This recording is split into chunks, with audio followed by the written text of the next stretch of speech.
Hello again, welcome to another episode of Roto, and I'm just going to talk to you today about the Sony A7S III, and for the first time properly, the 35mm f1.8 by Sony itself.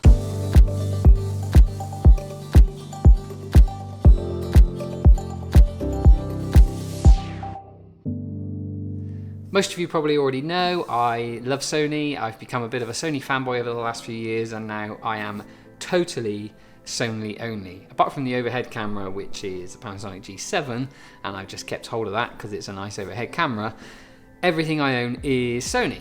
The Sony A7S III came into my possession a few weeks ago, and I've been working on a few things, a few little concept ideas, and we did a shoot the other day with the A7S III and the 35mm f1.8.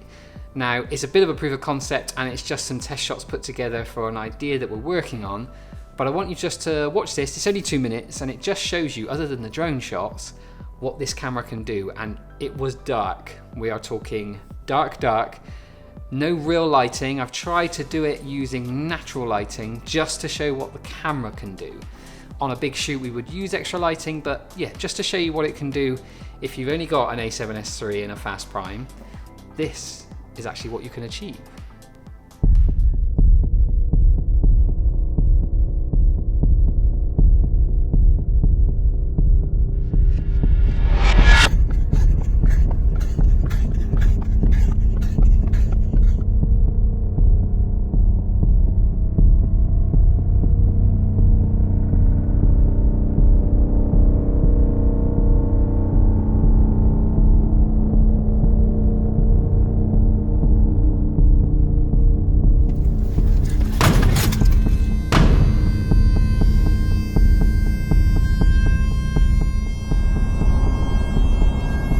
I don't know if I can do this anymore.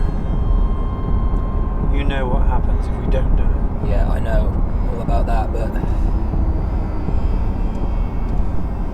I'm just tired of being in debt to this guy, you know. Do we have much of a choice?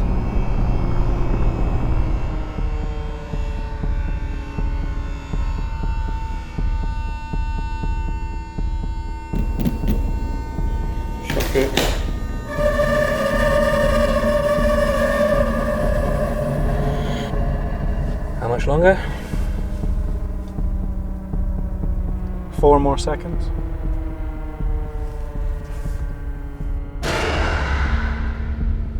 All right, let's go.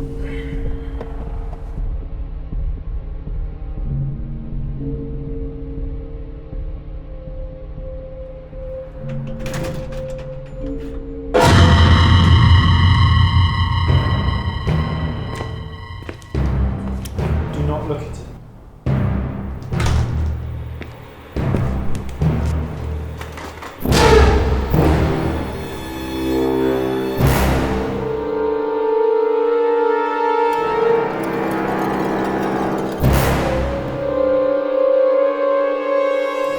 So other than the fantastic acting that is in there by my brothers Louis, Ollie and our good friend Troy, this time I decided to stay behind the camera and just to make sure the camera was doing exactly what I needed it to do. We did a few shots very similar while we were practicing exactly what the camera can do in low light, and I shot that in S-Log, and a few of those shots went up to 16,000 ISO on a very clear night. That 2-minute video you just saw then was shot on a bit of a cloudy night, and it was a bit darker. The drone obviously isn't going to perform as well as something like this, but the drone held up for the most part.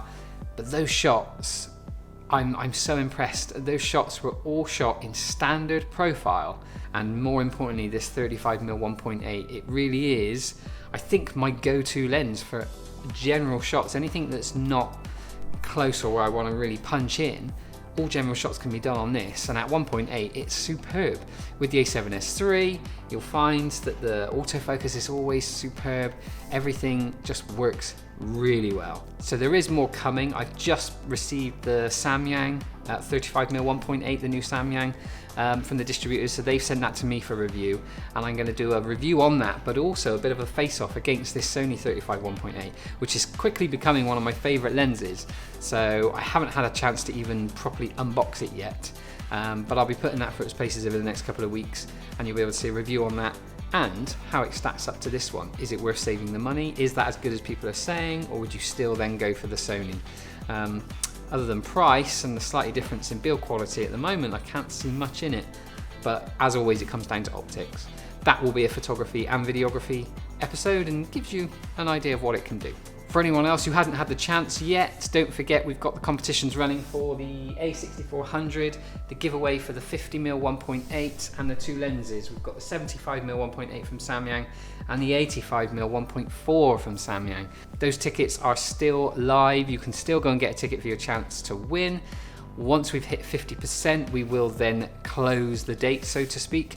It will be a week after that point, and we'll be able to say that draw date will be finally happening. It's taken a bit longer than I probably hoped. I wasn't sure if this is something that would take off, but I wanted to try it to bring that opportunity for a lot of you guys that maybe aren't in a position to run out and spend a few £1,000s on camera gear, but want to get to that level already. Gives you a chance to do it. It's proved popular with a few people. And I say, once we hit the 50% marker, I also think an avalanche of ticket sales will happen. A lot of people seem to be holding off to see if it's going to happen or see if people actually win these things, which I totally understand. And I don't think we're going to be far off. As a side note, regardless, we will be doing the draw before Christmas. Even if I have only sold 10% of tickets, which we've hit now anyway, but if we were to sell not another ticket, the draw will be happening before Christmas regardless. Obviously this is going out live near the end of October, so that only gives us another 6 or so weeks, and I want to get these prizes in the hands with you guys before Christmas and get your reaction on video so we can at least show you all that we had some wonderful winners. If you're still here and you're still listening to me rambling on, there's a few other things I want to mention. That we've got quite a big series that I've been planning, and it's actually been months in the making. During this whole lockdown period, weddings have stopped and slowed down, and there's still a lot of people that are looking either for extra income or to improve their wedding photography and filmmaking business, and how you can be better on the business side of things. But I don't actually believe there's enough, and not enough real world experience being relayed to you guys about how you can actually make your business better, get more clients, charge more money, and get to a point you want to be at. I shoot over 80 to 90 weddings every year and have done for the last 9-10 years now. Other than this year because of COVID.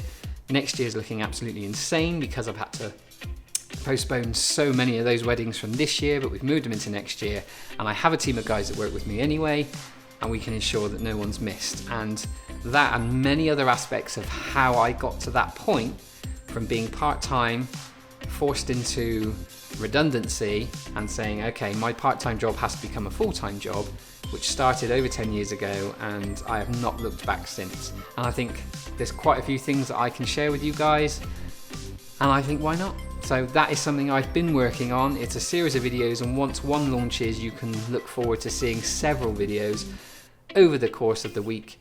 It won't just be one a week. I'm looking to do at least 3 to 5 videos every week. So we've been working on them, shooting them, building them up, and I genuinely believe they will be invaluable content for you guys, and I hope you appreciate it, and I hope you can take something from it, and in return I get you as a subscriber, and that's all that really matters to me, and that's why I'm doing this channel. So yeah, stay tuned for that. Thanks again for listening to my ramblings on. Don't forget to subscribe, hit the like button, the notification bell if you want to be kept informed of future videos, especially those ones coming up. And of course, I'd love to know your thoughts on this combo in particular, and if any of you guys are using it, just drop a comment down below. That'd be really helpful and good to know. As always, thanks again for watching. I'm Matt from Roto. Be kind, be safe, be the best you can be.